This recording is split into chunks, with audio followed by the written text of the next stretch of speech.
আসসালামু আলাইকুম। আজকের এই ভিডিওতে আমরা জানার চেষ্টা করব রুয়ান্ডার গণহত্যা সম্পর্কে, যা সংঘটিত হয় 1994 সালে, যা একটি জাতির ধ্বংসের গল্প। বন্ধুরা, রুয়ান্ডা আফ্রিকার পূর্ব মধ্য অঞ্চলের একটি পাহাড়ি দেশ। 1994 সালে এই ছোট্ট দেশেই মাত্র 100 দিনে ঘটে গেল আধুনিক ইতিহাসের সবচেয়ে ভয়াবহ গণহত্যা। রুয়ান্ডার দুই প্রধান জাতিগোষ্ঠী হল হুতু এবং তুৎসি। ঔপনিবেশিক বেলজিয়াম তুৎসিদের উচ্চ শ্রেণী আর হুতুদের নিম্ন শ্রেণী হিসেবে ভাগ করে এক গভীর বৈষম্যের ভিত্তি তৈরি করে। জাতিগত পরিচয়পত্র বাধ্যতামূলক হওয়ায় বিভাজন আরও পাকাপোক্ত হয়ে ওঠে।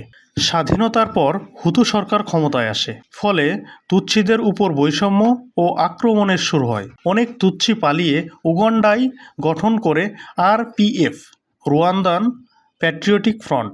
পরবর্তীতে হুতু সরকার ও আরপিএফ এর সংঘর্ষ রুয়ান্ডাকে ধীরে ধীরে গৃহযুদ্ধের দিকে ঠেলে দেয়।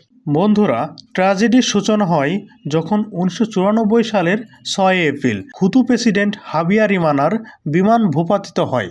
তখন হুতু উগ্রপন্থীরা তুষিদের দোষারোপ করে এবং সঙ্গে সঙ্গে পরিকল্পিত হত্যা শুরু করে। তখন উগ্র হুতু মিলিশিয়া বাহিনী রাস্তা, গ্রাম, ঘরে ঘরে তুৎসি এবং মধ্যপন্থী হুতুদের হত্যা করে। তখন রেডিওতে প্রচার করা হয়, হুতুদের ধ্বংস করো। প্রতিদিন হত্যা হয় প্রায় 8,000 মানুষ এবং আন্তর্জাতিক বিশ্ব তখন প্রায় নীরব থাকে। পরবর্তীতে আরপিএফ নেতা পল কাগামে বিদ্রোহীদের নেতৃত্ব দেন এবং ধীরে ধীরে রাজধানী কিগালি দখল করে গণহত্যা থামিয়ে দেয়। কিন্তু দেশ তখন সম্পূর্ণ বিধ্বস্ত, লাখো শরণার্থী, ধ্বংসপ্রাপ্ত অবকাঠামো এবং ভাঙ্গা সমাজ। পরবর্তীতে যুদ্ধোত্তর রুয়ান্ডা নেয় বড় সংস্কার। গঠিত হয় কমিউনিটি কোড, জাতীয় পরিচয়পত্র বাতিল।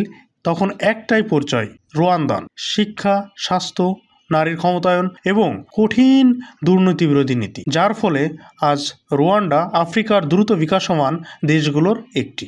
বন্ধুরা, রুয়ান্ডার গণহত্যা আমাদের শেখায়, ঘৃণা ও বিভাজন যখন রাজনীতির হাতিয়ার হয় এবং বিশ্ব নীরব থাকে, তখন একটি জাতি মাত্র 100 দিনেই ধ্বংস হতে পারে। ইতিহাস জানুন, যেন এমন ট্র্যাজেডি আর কোথাও না ঘটে। আপনি যদি এমন আন্তর্জাতিক সংকট, ইতিহাস, ভূরাজনীতি নিয়ে ডকুমেন্টারি দেখতে পছন্দ করেন, তাহলে অবশ্যই আমাদের চ্যানেলটি সাবস্ক্রাইব করুন।